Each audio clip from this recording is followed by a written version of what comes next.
Hello, Abnormal Investigations family. Got another encounter for you. This one comes out of the Yellowstone National Park, and just going to warn you, it is a sad one. It has a sad ending. It's not going to be the happy ending that everybody likes, and I know a lot of people get bothered by some of these, and I just wanted to go ahead and put that out there. I want to thank you all so much for your support, your continual support. It means a lot to us. It's been crazy the amount of support that we've been getting. We are truly blessed to have you guys as our supporters. Thank you for hitting that like button, guys. Y'all's been doing that a whole lot lately, which is really helping us get our videos out, and we appreciate that also very much. And we also plan on going boots on the ground again this Saturday, so hope to see you all there. We may go back to the place where we had the eye shine. We're not sure yet, so we're kind of kicking around some things. Let's get into this encounter. My wife and I were on vacation in Yellowstone National Park. We were so excited to be there. We had rented an RV and were spending our first night in it. But as we were settling in, we started to hear strange noises. It sounded like something was walking around the RV, bumping into it and making a low growling sound. We thought it was just raccoons, so we really didn't think much of it. But then, when we went to bed, I could have sworn I heard the doorknob start to jiggle. I sat up and I listened really closely, but nothing else happened. I was a little spooked, but I tried to brush it off. I always carry a .357 Magnum with me when we're camping, just in case. I'm glad I had it with me that night. I didn't know what was making the noise, but I was ready to defend us if I had to. As I lay there in bed, I couldn't shake the feeling that something was watching us. I kept thinking about the growling sound and the jiggling of the doorknob. I knew I had to stay awake, and I had to keep listening, just in case. I finally drifted off to sleep, and when we woke the next morning, all seemed normal. Later in the day, a younger couple with a pull behind parked next to us in this location. The spots are very wooded where we were staying, and the valleys and the hills are all over.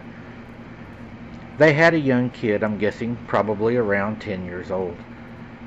Later that evening, we was charcoaling out when I noticed something large running over the hill in the distance. It had something over its shoulder. I said to my wife, "Look at that huge bear." Then we both looked at each other, and we said bears don't run on two legs. Then we heard the neighbors yelling for their child frantically. He was missing. We started to help them look for him, and we could not locate him. We then called the rangers.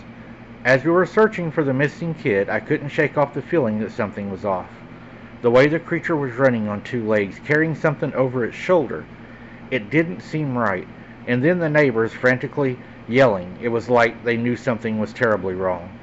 We searched the surrounding woods, calling out the kid's name, but there was no response. The sun was starting to set, casting long shadows across the hills and the valleys. I was getting more and more anxious by the minute. When we couldn't find the kid, we knew we had to call the rangers.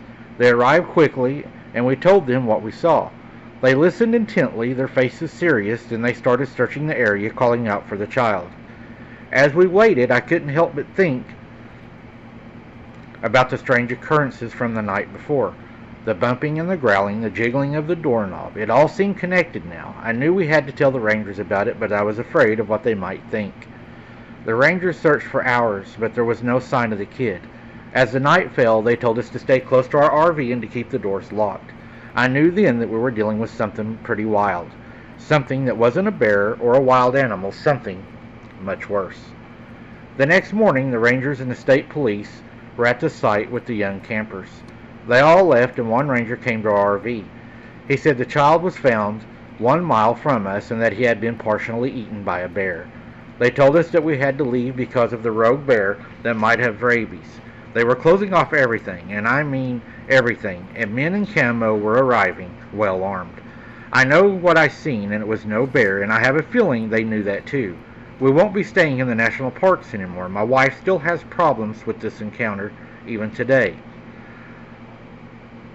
As we packed up our RV, the men in camo arriving had intent looks on their face. You could tell that they was ready to hunt for something. that was not supposed to exist.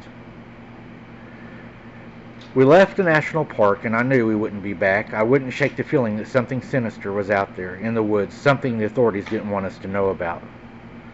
I was shocked, and I was afraid, and I've never felt afraid whenever I've been in a camping situation. But whenever I look back and I think about it, that had to be that child over that creature's shoulder that was running away with him. Remember, whenever you're out in these locations, keep an eye on your children. I believe these creatures are opportunists, and they will take every advantage they can to grab a child when the parents aren't paying attention.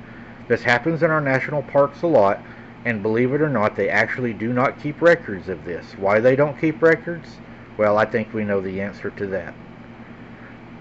That's a really sad story, but it does happen a lot, guys, in our national parks. I've read a whole lot about that. And I have also read that they don't keep records, so pretty scary. Always, keep a close eye on your kids when you're out in the woods, and hopefully they will get some closure with this. And until next time, guys, keep your head on a swivel, and don't be something's dinner.